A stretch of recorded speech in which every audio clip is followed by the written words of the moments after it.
Promotional consideration paid for by the following.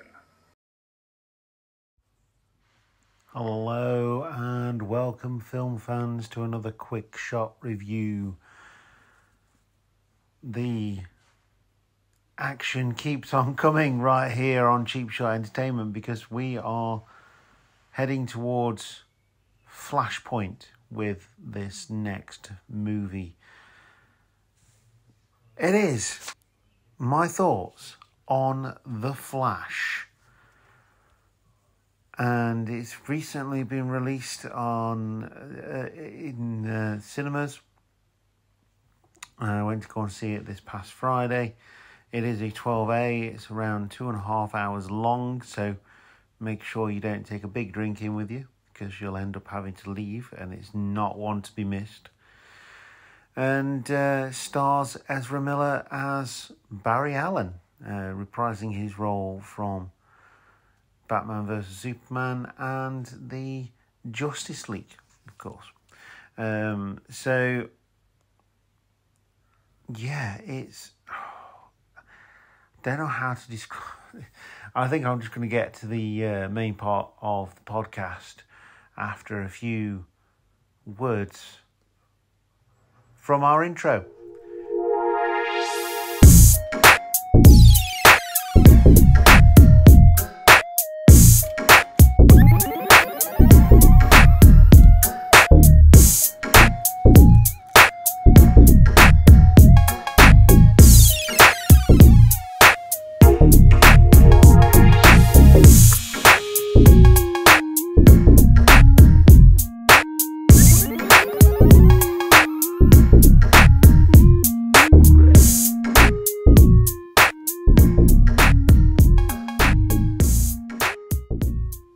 The Flash, starring Ezra Miller, was directed by Andy Muschietti, and he has done a fantastic job with this one.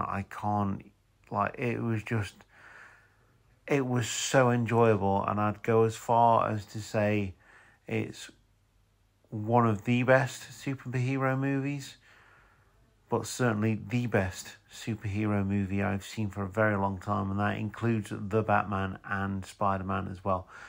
Into the Spideyverse and Through the Spideyverse are very close contenders. Obviously, that is Marvel's version of what this story is trying to tell. So this story is trying to tell the Flashpoint story, where there's lots of different storylines, lots of different things happening across the universe. And each timeline is very fragile. So anything you do, and it's a story that's been told 1,000 times.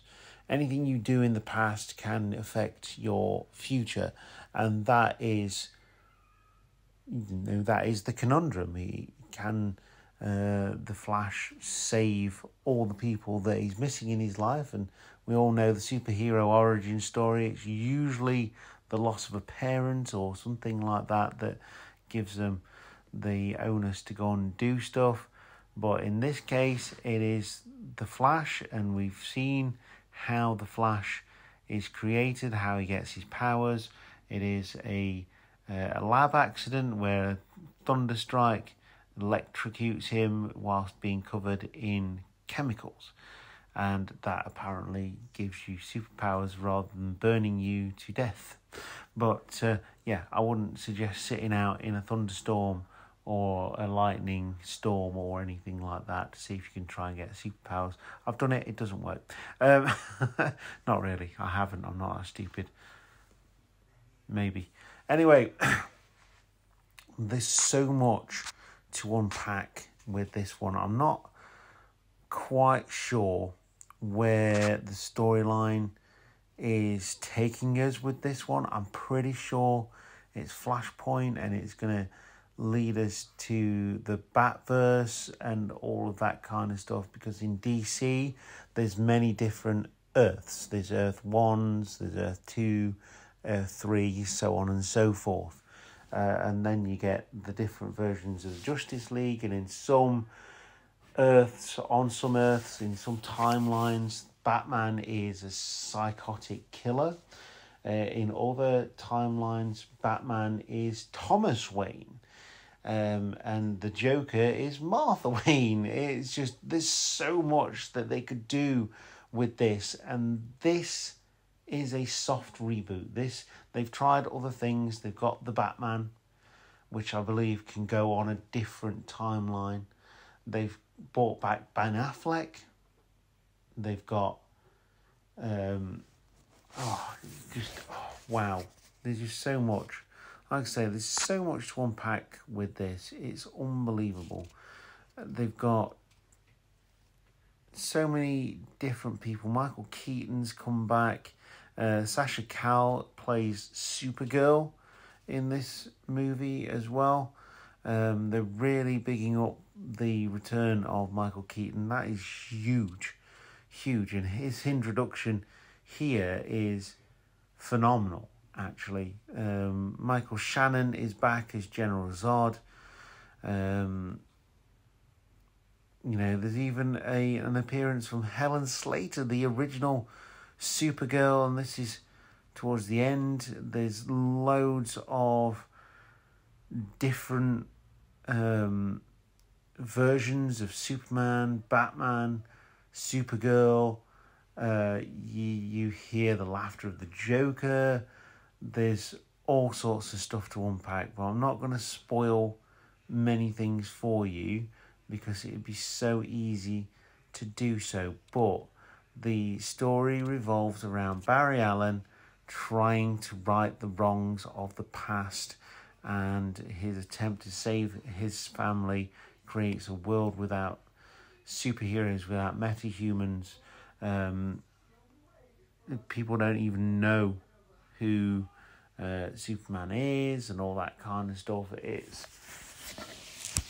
It's a ride, and if you go into it thinking that it's a ride, you'll come out happy. If you're a movie fan, it's well worth watching, even if you don't subscribe to comic book movies. I know there's a lot of them, but DC is doing something special here, and I think it's about time, because Marvel have just oversaturated things, in my opinion. But this one is good, and it continues along the same lines as the reboot of the Suicide Squad, the Batman, and now the Flash. We've also got Arthur Morgan still in there as Aquaman. So yeah, different timelines. They will play out in different ways. We've even got him meeting himself in the past as well, and creating a Flash suit out of an old bat suit that is provided to him by Michael Keaton, obviously playing Bruce Wayne, who has a very predominant part in this. They've even gone to the lengths of getting the old music, and I've got to say the soundtrack is really, really good as well. They've just hit the nail on the head with this one. They really, really have. And if you look on movie sites and stuff like that, from what I've seen, this has been given quite poor scores, in my opinion. But it is incredible. It's such a good film. It's got the right amount of storyline in it, as well as the action. It's got comedy. It doesn't reference the other comic books at all, in terms of the rivals, shall we say. There's been a lot of films recently where they're taking pop shots at each other. There was nothing like that. It was just a pure Flash movie. And I love the Flash. He is such a good superhero. It's just amazing. And one particular scene where he's saving a load of people is, to set up the whole movie is fantastic. So I would suggest you go and see this film. Give the money to the cinemas, enjoy it the way it's supposed to be. So yeah, I would very much recommend this. We've got What have we got booked next week? I've just booked it. Asteroid City. That's what we've got booked next week. We've got Asteroid City booked next week for my viewing pleasure, and hopefully my ramblings will come here, and you'll get to hear what my thoughts are on that. Different kind of film. I love the 50s aesthetic, and everything along with this.